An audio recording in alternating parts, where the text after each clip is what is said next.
The night my son told me, "You're no longer welcome here," I felt something inside me break forever. His voice was sharp, cold, and final, like the closing of a heavy door. I had heard many painful words in my life, words of poverty, of loss, of struggle, but never had I heard words that cut so deep, from the very child I once carried in my arms. I stood there, in the living room I had helped pay for, under the roof I had once dreamed of providing for my family. The walls were familiar, yet suddenly they felt foreign, hostile, like they belonged to strangers. My son didn't look at me with love or even pity. He looked at me like a burden, an inconvenience. His wife stood just behind him, arms crossed, her lips curved in that smug way I had come to know so well. And though she said nothing, her silence spoke louder than any insult. She wanted me gone. My heart pounded in my chest, heavy and slow. My hands trembled as I held the cane that steadied me. I searched his face for even a flicker of the boy I once knew, the boy who used to run to me, calling, "Papa, Papa," when I came home from work. But that boy was gone. In his place stood a man hardened by pride, by greed, or perhaps by the poison of another's whispers. "But this is my home," I whispered, my voice barely audible. "I built this place for you, for all of us." He shook his head, eyes colder than winter stone. "Not anymore. You'll have to find somewhere else. My wife doesn't want you around. We need our space." And there it was, the final strike. The woman I had accepted into my family, welcomed into my heart, had turned my own son against me. My blood boiled, not with anger, but with grief. How could it be? How could the same hands that once clung to me in fear of the dark now point to the door, commanding me to leave? I remember clutching the edge of the table to keep myself steady. The room spun, and for a moment I thought I might fall. Not from age, not from weakness, but from the weight of betrayal. It was heavier than anything my body had ever carried. The silence after his words was unbearable. My granddaughter, only 8 years old, peeked around the corner of the hallway, her wide, innocent eyes filled with confusion. She didn't understand why Grandpa's things were packed in a small bag by the door. She didn't understand why the man who once told her bedtime stories and taught her how to whistle was being cast out like an unwanted guest. "Go to bed," her mother snapped, and the little girl disappeared back into her room. My heart ached not just for myself, but for her, for the lesson she was being taught, that love can be conditional, that loyalty can be broken, that family can betray its own. I wanted to scream. I wanted to shout at my son, to remind him of all the nights I stayed awake when he was sick, the mornings I worked before sunrise so he could have breakfast, the times I sacrificed everything for his future. But the words wouldn't come. They got stuck in my throat, choked by sorrow. Because deep inside, I knew shouting wouldn't change anything. He had already chosen his side. And so I stood there in silence, like a guest in my own house, a ghost, haunting the very family I created. Finally, he muttered, almost impatiently, "Don't make this harder than it has to be. Dad, Dad." The word felt hollow on his lips. Once, it was said with pride, with love, with warmth. Now, it was an empty sound, stripped of meaning, spoken only out of habit. I bent down slowly, my knees stiff, and picked up the small worn bag by the door. Inside were only a few things: a blanket, my old Bible, a photograph of my late wife, and the wristwatch my father had given me when I turned 18. That was all I had left, all I was allowed to take from a lifetime of work and sacrifice. As I straightened myself, I looked around the house one last time. Every corner told a story. The dining table where we once laughed together, the staircase where my son had taken his first steps, the window where my wife used to watch the sunset as she hummed her favorite song. Memories flooded my mind, each one like a knife, twisting deeper, reminding me of what I was losing, not just a home, but the very essence of my life's purpose. And yet, no one moved to stop me. No one reached out a hand. No one said, "Stay." The front door creaked open, and the night air rushed in, cold and merciless. I stepped out, each movement slow and deliberate, as though I were leaving not just a house, but a world that no longer wanted me. Behind me, the door slammed shut.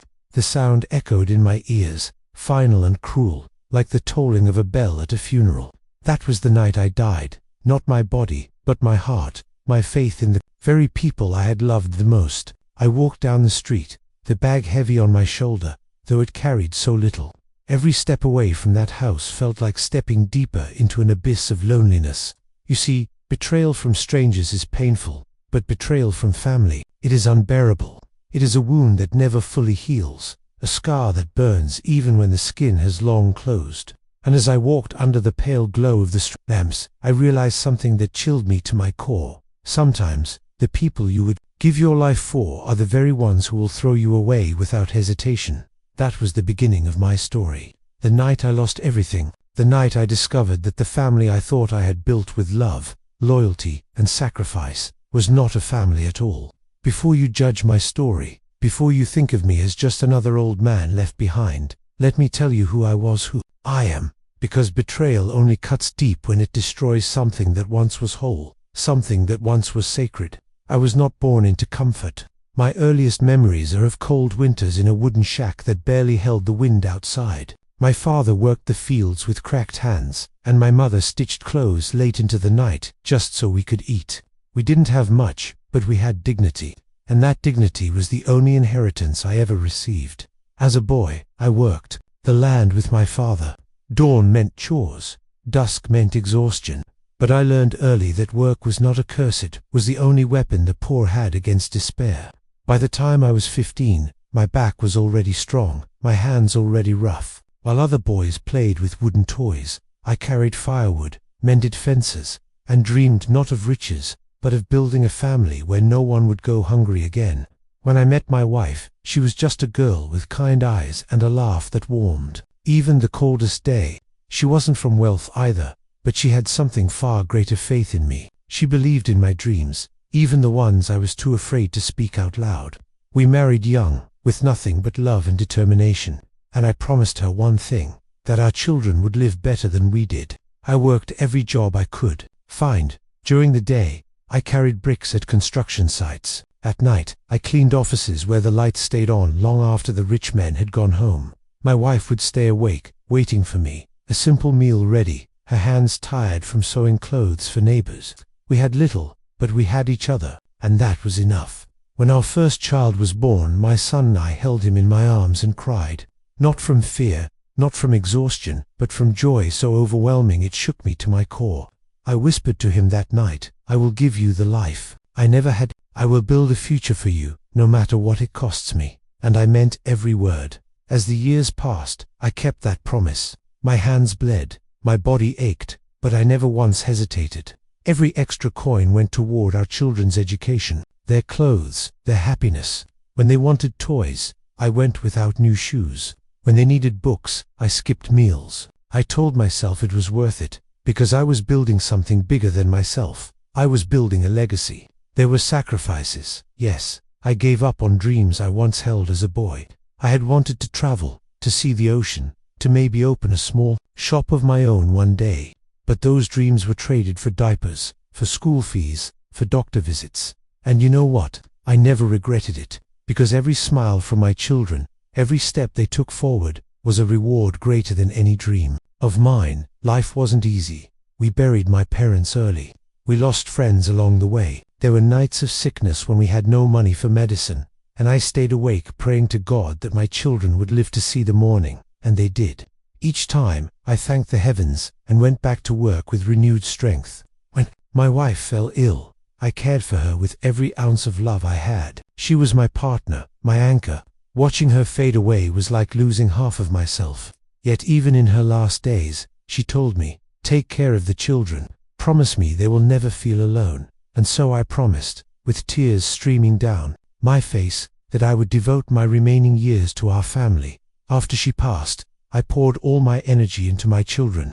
I became both father and mother. I cooked meals though they weren't as good as hers. I sat at the table helping with homework, even when my eyes were too tired to read. I attended every school play, every graduation, every milestone. I was there, always there, because I believed that love meant presence, not just provision. As they grew, I thought I had succeeded. My son went to university, something I could never dream of affording for myself. My daughter found her own path, independent and strong. I stood in the crowd at their graduations, clapping louder than anyone, tears blurring my vision. I thought, this is it. This is the reward for every sacrifice. They will remember what I gave up for them. They will carry my love with them, always. And for a time, it seemed true. They would call me, ask for advice, even bring their friends home, proud too. Introduce them to their hard-working father. I felt respected, honored even. I thought I had built not just a family, but a fortress of loyalty and gratitude. When my son married, I welcomed his wife with open arms. I told her, "You are part of this family now. My home is your home." I meant it with all my heart. She smiled sweetly then, thanked me, and I believed her gratitude was genuine. I couldn't have imagined that one day she would be the voice whispering in my son's ear, telling him I was a burden, that I no longer belonged. Looking back, I see the signs now. Small comments that stung, but I brushed aside. Times when she rolled her eyes when I told stories from my youth. Moments when my son began to side with her instead of me in small disagreements. I told myself, it was natural. Marriage changes a man. His loyalty shifts to his wife. I accepted it, because I thought love was unshakable, that family bonds could bend but never break. I was wrong. But before all that, before the betrayal and the heartbreak, I was just a man who wanted to give his children the world. I was a husband who held his wife's hand until her last breath. I was a father who worked his body to the bone to see his children rise higher than he ever could. That was my life. That was my story. A story built on sacrifice, on love, on faith in something greater than myself. And that is why the betrayal hurt so much, because I didn't just lose a home. I didn't just lose respect. I lost the very dream I had spent a lifetime building. Betrayal never happens all at once. No, it creeps in, little by little, like a shadow that grows longer as the sun goes down. At first, you don't notice it. Then, one day, you realize the light is gone, and all that's left is darkness. After my wife's death, I thought the hardest days of my life were behind me. I had lost the love of my life. Yes, but I still had my children. I told myself that as long as I had them, I would never truly be alone. I clung to that belief like a lifeline. But slowly, so slowly, I almost didn't see it happening. That lifeline began to fray. It started with words, small words, careless words. One evening, I overheard my daughter-in-law whisper to my son, "Your father eats too much. He's draining our groceries." I froze, my fork hovered in the air, my appetite vanishing. I wanted to remind her that the money in that house, the very roof over their heads, had come from my sacrifices. But instead, I stayed quiet. I told myself she didn't mean it. I told myself it was just stress, just frustration. Another time, as we sat at the table, my son said, half jokingly, "Dad, you should start paying rent." Everyone laughed, but my heart didn't. I forced a smile, but inside, I felt a sting. Rent, in the home I built. Was I no longer a father, but just another mouth to feed? The little things piled up. I would be watching television, and they would change the channel without asking, as if my presence didn't matter. I would sit at the table, and they would carry on conversations without including me, as if I were invisible. My granddaughter, sweet as she was, still tried to pull me into games and stories, but even she was hushed by her mother. "Don't bother Grandpa. He's old. He needs rest." Rest. No, I needed love. I needed to feel like I still belonged. I began to notice the way they looked at me when I asked for small things. A glass of water, help with my medicine. It wasn't kindness. It wasn't kindness, it was annoyance. Their sighs were louder than their words. Their eyes rolled when they thought I wasn't. Looking, I had once been the man who provided everything, and now I was treated as though I was taking too much. The hardest part was my son. He was the boy I had carried on my shoulders. The boy who once told me he wanted to grow up to be just like me. But somewhere along the way, that boy disappeared. He no longer asked about my day, no longer sat with me to share a meal, no longer looked at me with pride. He looked at me the way a man looks at an old chair, useful once, but now taking up space.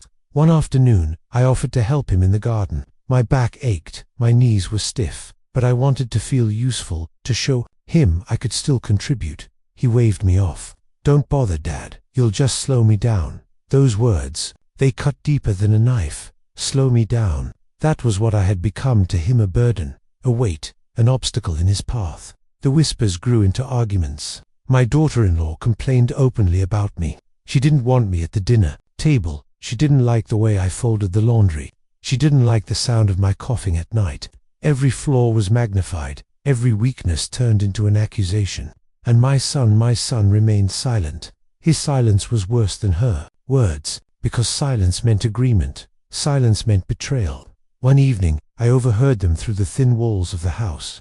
"Your father is holding us back," she hissed. "We can't build our own life with him here. He's too much." And then my son's voice, quiet but firm, "I know. Something has to change." I sat on the edge of my bed, staring at the photograph of my late wife. I wanted to ask her what to do, how to survive this kind of pain. But the frame only stared back at me, silent, unanswering. I began to feel unwelcome in every corner of the house. In the mornings, I would sit in the kitchen with my coffee, and the moment my daughter-in-law walked in, the air would grow heavy. She would sigh, glance at the clock, as if counting the minutes until I left the room. At night, they would watch television together, laughing at shows I didn't understand, and I would sit in the corner like a shadow, unnoticed, uninvited. One day, I overheard my granddaughter ask her mother, "Why is Grandpa always alone?" The mother replied without hesitation, "Because he doesn't fit in with us anymore." Doesn't fit in. Imagine hearing that, after a lifetime of giving everything for the people you love. My body grew weaker with age, yes, but it was my spirit that was truly breaking. I felt myself shrinking, becoming smaller and smaller in their eyes. I avoided speaking up, avoided asking for help, avoided even existing too loudly, because every action of mine seemed to be an inconvenience to them. There were moments I wanted to leave, to pack my bag and walk out. But then I thought of my promise to my wife: take care of the children, don't let them feel alone. I held on to that vow, even as they made me feel more alone than I had ever been in my life. I convinced myself it was just a phase, that they would remember my sacrifices, that love would resurface. But love did not resurface. What resurfaced was resentment, and resentment is a slow poison. It seeps into every meal, every glance, every silence, until the home I once built with my own hands no longer felt like home at all. I didn't realize it then, but each sigh, each cold glance, each dismissive word, they were building toward something. They were paving the way for the moment when the mask would come off, and they would finally tell me the truth, that I wasn't wanted, that I didn't belong, that I was no longer family, but a burden they were ready to cast aside. The signs were all there, I just didn't want to see them. Because the truth is, when you love someone deeply, you will ignore 1,000 cuts, until the day one cut finally bleeds you dry. There comes a night in every story of betrayal when silence is no longer enough, when the quiet cruelty of 1,000 small wounds is replaced by one sharp blade that cuts straight to the soul. For me, that night arrived with the sound of my son's voice, hard and merciless, as he pointed to the garage. "From now on, Dad, you'll sleep here." At first, I thought I had misheard him. The words seemed too cruel to come from the mouth of my own child. But the look in his eyes told me otherwise, cold, unflinching. A look I had seen before, only in strangers who owed me nothing. I stood frozen in the doorway, my blanket folded neatly in my arms. My cane tapped against the wooden floor as I tried to steady myself. Behind him, his wife stood with her arms crossed, satisfaction written all over her face. This was her victory, I realized. She had finally convinced him that I was not a father, not even a man worthy of a bed, just a nuisance, an old relic to be shoved into the shadows. The garage, a place where I once stored tools, where I had fixed his bicycle when he was a boy, where we had laughed together over broken engines and simple repairs. Now, it was to be my prison. "The garage," I whispered, my voice trembling. "Son, please, that's no place for me. It's cold, it's damp.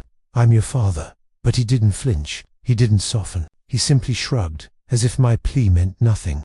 "We need our space," he said flatly. "This is what's best for everyone. Best for everyone. Everyone but me." I stepped into the garage that night with heavy feet. The air was thick, with the smell of oil and dust. Cobwebs clung to the corners, and the concrete floor sent a chill through my bones. There was no bed, no warmth, only a thin mat they had tossed onto the ground, as if I were a beggar at the mercy of strangers. I spread my blanket over the mat and sat down slowly, the weight of my years pressing harder than ever before. My body ached, but it was not the cold that hurt me most.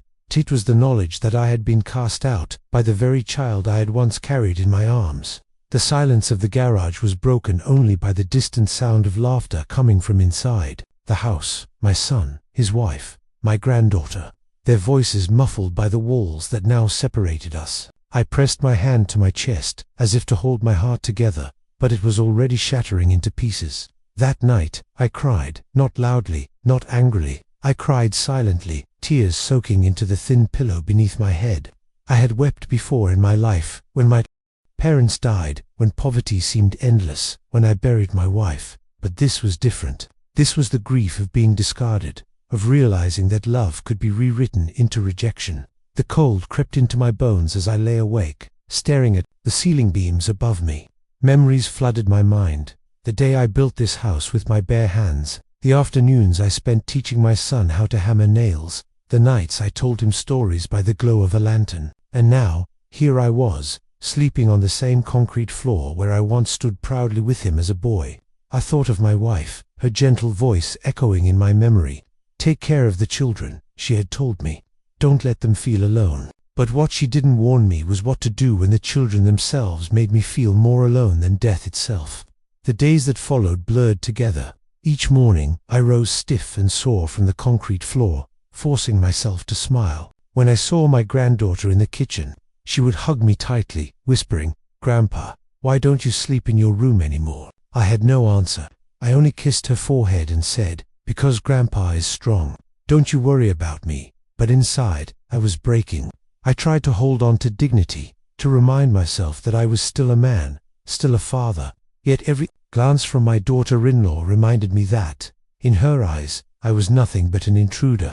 Every silence from my son reminded me that he had chosen her comfort over my existence. One evening, as the air outside grew colder, I asked my son quietly, "Could I please move back into the house? The garage is too damp. I'm not well." He didn't even look me in the eye. "No, Dad, we've already decided. It's better this way, better this way." The words echoed in my mind like a cruel refrain. Better for him, better for her. But what about me? What about the man who had given everything so he could stand where he stood? What about the years of sacrifice, the sleepless nights, the calloused hands that had built the life he now enjoyed? Did all of that mean nothing? The breaking point wasn't just that night in the garage. It was every night after, when I lay awake in the cold, listening to the sounds of life continuing without me. The warmth of the house was no longer mine. The love of my family was no longer mine. I was a stranger on my own land, a guest unwelcome at my own table. And yet, even then, I stayed silent, because part of me still clung to hope that one day he would remember. Hope that one day he would look at me not as a burden, but as his father again. But that hope was a cruel companion. It kept me alive, yes, but it also kept me chained to pain. The truth is, that night in the garage was not just a humiliation. It was the death of something sacred, the death of trust, the death of love, as I had known it. And once something dies inside you like that, it can never be brought back to life. The night I was sent to the garage, I thought I had lost everything, my dignity, my home, even my family's love. But life has a strange way of balancing the scales. You see, I am not as helpless as they believed. And what they never knew, what I never told them, was that I had prepared for this moment long before it ever came. Years ago, while they were busy living their lives, I was quietly planning for mine. I may not have had much in my youth, but I had learned one thing early: never place your entire trust in anyone, not even in blood. Life teaches hard lessons, and I had learned mine when poverty stripped us bare, and when sickness took my wife. So, I made choices my children never suspected. When I worked those long nights cleaning offices, I didn't just spend the little money I earned. I saved it. I invested it. Slowly, carefully, without drawing attention. I bought land when others laughed at me, saying it was worthless. I invested in small businesses when people doubted they would survive. I didn't speak of it because my pride was never in wealth, it was in family. But I never forgot my responsibility to protect myself. The land I bought for pennies decades ago had grown in value beyond imagination. By the time my children saw me as nothing more than an old man, I was sitting on more wealth than they could comprehend, and all of it was in my name. So, when they sent me to the garage, when they treated me like a burden, I realized something powerful. I didn't need to beg for love that wasn't freely given. I didn't need to cling to people who had already let go of me. I had the power to walk away and to leave them with nothing. The moment of decision came one morning. My son passed me in the hallway, his eyes avoiding mine, his lips pressed tight. I looked at him not with anger, but with clarity. This was not my boy anymore. This was a man blinded by pride and poisoned by greed. And if that was who he had chosen to become, then I had to choose for myself too. I packed my few belongings, my Bible, my photograph of my wife, the wristwatch from my father. Just as quietly as they had cast me out, I left. No farewell, no confrontation, just silence. Because silence, I knew, would speak louder than any words. I walked down the road, my cane tapping against the pavement, my bag over my shoulder. And though my body was tired, my heart felt strangely light. For the first time in years, I wasn't trying to hold on to people who had let go of me. For the first time, I was walking toward freedom.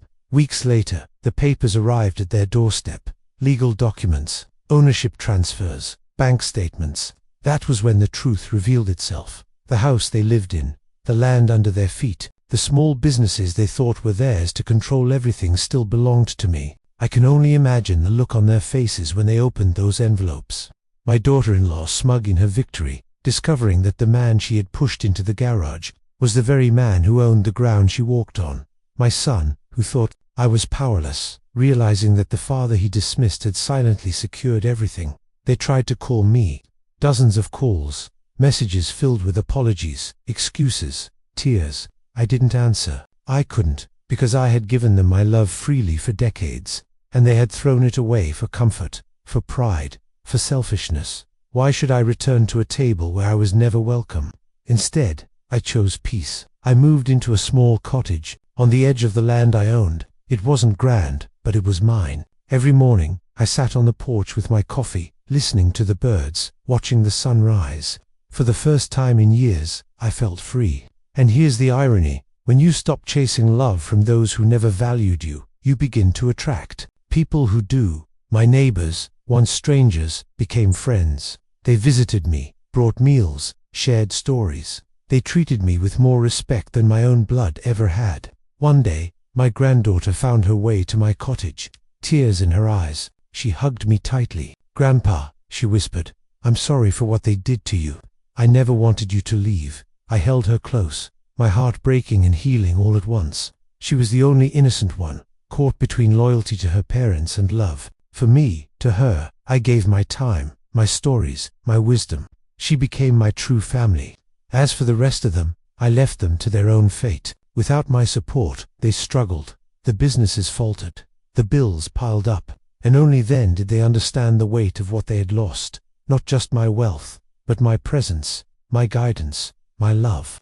It wasn't revenge that drove me. It wasn't bitterness. It was justice, the kind that comes when life itself delivers the lessons people refuse to learn.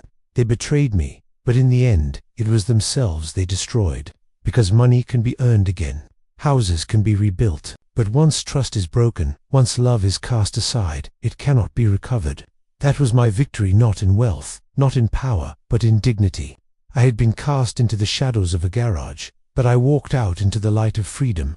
They thought they had taken everything from me, but in truth, I had taken everything with me, my pride, my peace, my legacy. And as for them, they were left with nothing but regret. When I sit here on this old wooden chair, the sun warming my back, I think about the strange journey life took me on. I began as a boy with nothing. I worked with my hands, built a home, raised a family, and gave every piece of my heart to those I loved. And yet, the very ones I thought would stand beside me until my last breath were the ones who pushed me into the cold shadows of a garage. It would be easy to let bitterness consume me, easy to sit here and spit out anger, calling them names, cursing the blood that betrayed me. But life is too short for bitterness. Hatred doesn't heal wounds, it only deepens them.